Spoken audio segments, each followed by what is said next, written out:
Hello guys, and welcome back to the channel. So guys, we're still on the Lamido Sanusi story, the Lamido Sanusi Ganduje story. Lamido Sanusi, of course, has been deposed as the Emir of Kano by the dollar-loving governor of that state, Abdullahi Ganduje. So the travesty of that is quite palpable and it jars the senses. So you have an internationally respected, erudite intellectual of Sanusi status being deposed by a dollar-pocketing governor who is prone to bribery. This is what's happened in the northern regions of Nigeria. So the sympathy and solidarity for Sanusi, of course, has been coming thick and fast. He's actually been offered an appointment by the Kaduna state government, who of course are very quick to spot talent and say, oh, we'll quickly grab this. But I think, of course, the Kano state government is going to get a lot of competition for the services of Lamido Sanusi, because Lamido Sanusi, of course, is an internationally revered intellectual. So with that, guys, I bring you this. Graça Machel, Mandela's wife, sympathizes with ousted Emir Sanusi. So you now see the international status that this guy has, and this, of course, is going to be one of several messages of empathy and solidarity that will be coming his way. So it's coming first from South Africa, and it's coming from no less a banner than under the name Mandela. So Graça Machel, Mandela's wife, sympathizes with ousted Emir Sanusi. So that's the headline. Now listening now what the wife of the African icon has to say. It was reported how Governor Abdullahi Ganduje deposed Sanusi and replaced him with Aminu Adobayero on Monday. The correspondent has chronicled events that happened before and after he was driven out of the palace to Nasarawa State. Mrs. Marcel's letter, which a copy was obtained by the correspondent, was sent to Mr. Sanusi on Tuesday. So here is the content of Mandela's wife's letter. I am deeply saddened to learn that you are being relieved of your official duties as Emir of Kano and held by government authorities.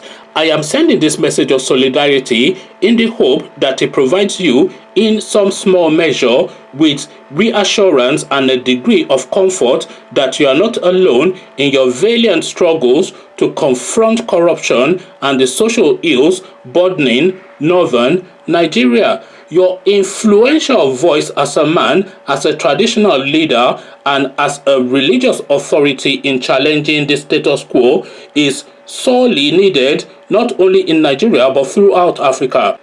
You are an old inspiration for leaders to hold themselves to account and well-being of all citizens under their watch, especially women and children. Your Highness, we hold you in very high esteem and count on your knowledge, expertise, experience, and wisdom to continue to lift the continent to higher heights.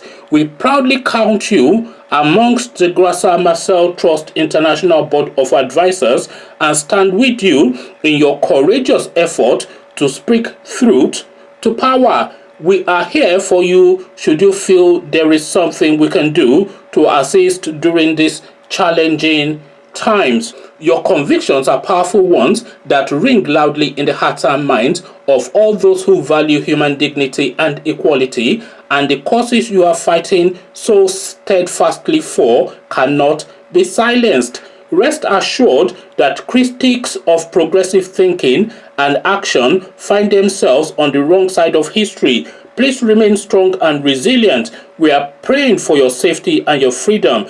The letter reads, in part. So now, as I said, this guy is bitten more than he can chew. So Lamido Sanusi, of course, has come out in the public space to say, look, I'll just surrender it all to God, so let nobody go haywire. But then, of course, this is just him trying to calm the situation until he's able to gather his thoughts and seek sort of advice from people he trusts and respects, so that he then knows his next course of action. But I personally would prefer for him not to go back to that seat in Kano State. I know that is his life's ambition, but his purpose in life, for me, is a higher calling. This guy has so much to offer to the African space, and especially the Nigeria geofunction, that is completely wasted just resting in some dusty northern city, no matter how important they consider Kano State to be. So you see from his public pronouncements, even when he was emir, that he still has a lot to offer, and he still has a lot of questions, and he still has a lot of things that he wants to highlight, and he highlights them from that lofty position that he once occupied before it was snatched away by the dollar loving. Imagine that, for goodness sake. Abdullahi Ganduje, because some of the reasons that they gave for ousting, for dethroning Sanusi, of course, was to protect the prestige of the Kano stool. This is what Ganduje said, that he was Sanusi is insubordinate and he doesn't attend meetings, and he, Ganduje, wants to protect the prestige of the Kano stool. So that who is wanting to protect the prestige of the Kano stool? So on the one hand, you had Emir Sanusi, who is always speaking to the girl-child education, that this is something that has to be addressed, who is always speaking to the Almajiri culture within the northern space, saying that you can't be driving around in your Rolls Royce and then having all these 4-7-year-old children panning for change to feed. This is not a life, and this is not the direction. So this is the person that they're accusing of bringing down the prestige of the Kano stool. But then who is the person accusing him of bringing down the prestige of the Kano stool? The person accusing him of bringing down the prestige of the Kano stool is no less a person than Ganduje, Dollar Ganduje, or Gandola as is known in Lagos, who we all saw pocketing bribery and corruption dollars, which Malam Buhari told us was Photoshop. So this is now the dichotomous situation that we find ourselves in. It's a farce, of course, a complete and entire joke. But then, of course, it is Nigeria, and the whole country, of course, is a complete and an entire joke.